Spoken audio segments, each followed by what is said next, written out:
新北客运678号公车昨暝7点外驶到台北基隆路口，是去互民众检举，讲这后车门无关，而且甲司机讲，司机嘛拢唔处理，佮驶了有够紧。但新北的交通局就讲，这业者回报车门是故障，不过这件代志确实是造成危险，要甲罚9万。公车沿路咧驶，车门是拢开一开，坐车的民众看到安尼，拢比较远，拢徛对另外一边去。都惊一个无细致，就怎飞出去车外口。阁有乘客控诉讲，迄当阵几啊届甲提醒，毋过这个司机是拢无咧甲休。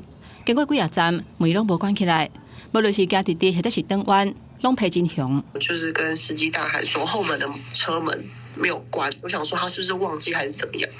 然后后来司机瞪了我一下之后，就把头转掉。我看到车上的乘客也都是很紧张的状态下，在看了这一块，因为其实不管在行车、停车或是过弯的时候，他的门都是开启的状态。就是过弯的时候，我们都很怕，就是如果乘客被甩出去，会有生命危险或什么的。这个司机危险的行为发生在初七暗7点外，乘客控诉讲，伊坐新北客运678路线的公车，伫台北市南港上车，原地一切拢真正常。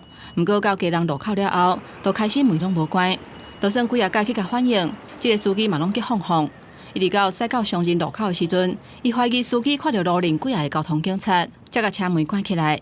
嘛，这个司机迄当阵驶车的精神甲状态拢有淡薄仔无正常。客运公司他回报是说，他们那个车门有故障的一个问题。那当时候车辆已经行驶在那个路上了，现在就是立马请这个他们公司停开这辆车子。那我们也会开罚9万元。新北交通局回应讲，相关危险的行为若是事实，会甲业者罚9万块，嘛要求加强司机安全的教育训练。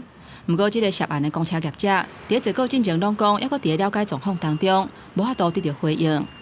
记者综合报道。